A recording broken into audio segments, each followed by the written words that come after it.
Shalom, selamat pagi jemaat dikasih Tuhan. Kita kembali berjumpa dalam renungan pagi. Mari pagi ini kembali kita akan merenungkan firman Tuhan yang menjadi sumber kekuatan buat kita, yang menerangi langkah hidup kita. Firman Tuhan juga makanan buat rohani kita, supaya kita terus bertumbuh di dalam iman dan pengharapan. Mari sebelumnya kita akan berdoa terlebih dahulu.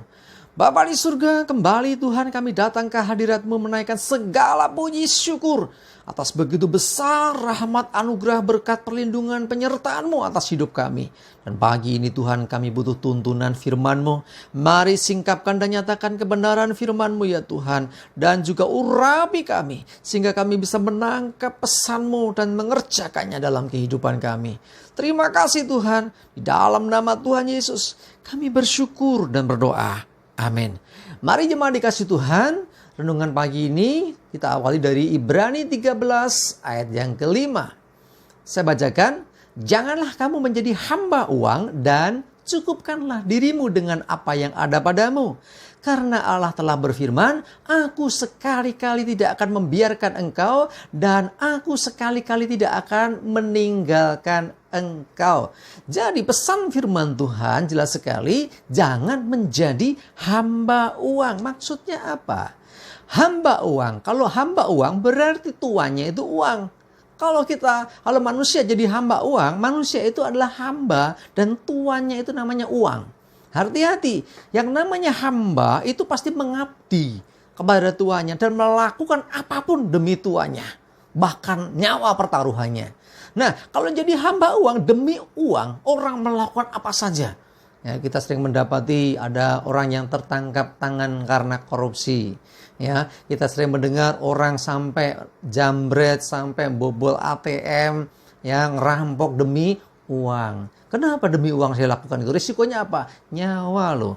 Ya, tapi dilakukan juga. Nah, itulah menjadi hamba uang. Demi uang dia lakukan apa saja. Hati-hati ya, kita tidak boleh demikian. Tapi cukupkanlah dirimu dengan apa yang ada padamu. Berkat besar, berkat kecil, banyak sedikit. Ya, itu bukan patokan lagi. Ya, seberapapun yang Tuhan beri, ya, cukupkan diri dengan itu. Ya, artinya kita jangan istilahnya mengejar uang. Ya, demi uang jangan demikian. Percayalah Tuhan pasti mencukupkan. Percayalah Tuhan pasti memberkati. Ya, bahkan firman-Nya berkata, aku sekali-kali tidak akan membiarkan engkau. Kita tidak akan dibiarkan sampai kelaparan. Kita tidak akan dibiarkan sampai tidak bisa makan. Percayalah kalau sungguh-sungguh dalam Tuhan. Ya, dan dikatakan, dan aku sekali-kali tidak akan meninggalkan engkau. Ini Immanuel. Tuhan menyertai kita. Jadi artinya hidup kita pasti di dalam perlindungan, pasti dalam pemeliharaan Tuhan. Ya, sekali lagi jangan jadi hamba uang. Ya, jadi dalam hidup kita seringkali sebagai orang percaya juga mengalami proses, mengalami satu pengujian iman istilahnya. Ya, banyak orang diuji imannya melalui mungkin diizinkan sakit, mungkin mengalami kekurangan, mungkin mengalami kegagalan, mungkin mengalami kerugian dan banyak hal negatif lainnya. Tapi jangan salah, harta pun, kekayaan, uang juga bisa menjadi salah satu alat uji iman. Coba kita lihat Markus 10 ayat 21 dan 22. Saya bacakan. Tetapi Yesus memandang dia dan menaruh kasih kepadanya. Lalu berkata kepadanya, hanya satu lagi kekuranganmu. Pergilah, jualah apa yang kau miliki dan berikanlah itu kepada orang-orang miskin. Maka engkau akan beroleh harta di surga. Kemudian datanglah kemari dan ikutlah aku. Mendengar perkataan itu ia menjadi kecewa, lalu pergi dengan sedih sebab banyak hartanya. Seorang pemuda kaya datang kepada Yesus, apa yang harus aku buat supaya aku beroleh hidup yang kekal? Guru yang baik, kurang lebih gitu ya. Yesus menjawab dengan, lakukan ini itu sesuai dengan hukum Taurat. Sudah kulakukan. Terus Yesus berkata apa?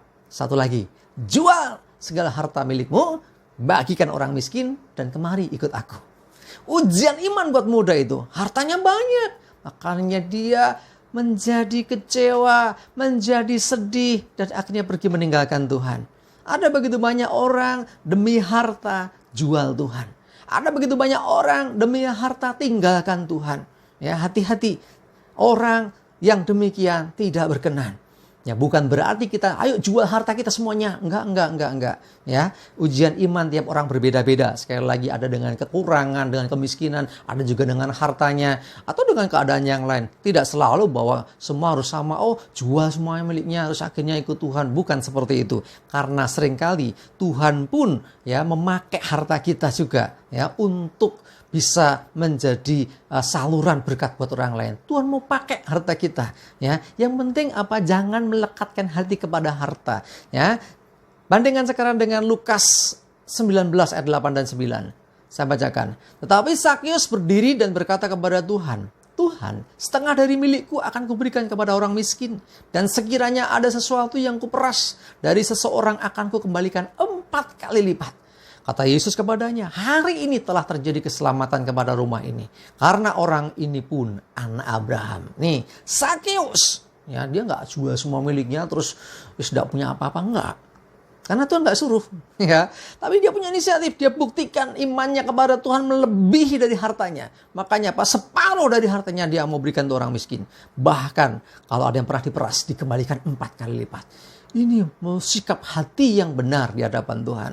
Jadi bukan berarti terus semuanya dihabiskan. Enggak, kecuali ya Tuhan yang suruh seperti pemuda tadi. Zakeus gak disuruh tapi dia buktikan imannya kepada Tuhan melebihi dari segala harta yang dia punya. Jemaat dikasih Tuhan, jangan jadi hamba uang. Hati-hati ya, kita harus jadi hamba kebenaran. Kita hamba-hambanya Tuhan. Ya, jangan sampai terikat oleh harta. Bukan kita tidak butuh, pelayanan juga butuh uang, ya kan? Nggak bisa kan saudara mau beli kebutuhan juga pakai uang. Nggak bisa, aku bayar dengan iman, nggak bisa. Tetap dengan uang. Tetapi sekali lagi, jangan melekatkan diri kepada uang. Coba lihat sekali lagi firman Tuhan dari Matius 6 ayat 24. Saya bacakan ya. Tak seorang pun dapat mengabdi kepada dua tuan. Karena jika demikian, ia akan membenci yang seorang dan mengasihi yang lain.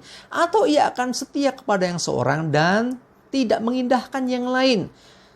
Kamu tidak dapat mengabdi kepada Allah dan kepada Mamon. Allah dibandingkan dengan Mamon. Mamon itu apa toh? Itu kekayaan, harta termasuk uang di dalamnya. Kita tidak bisa mengabdi kepada dua, gitu. Mendua itu nggak bisa. Allah kita Allah yang cemburu, dia nggak mau diduakan. Kita harus mengabdi kepada Tuhan, setia kepada Tuhan.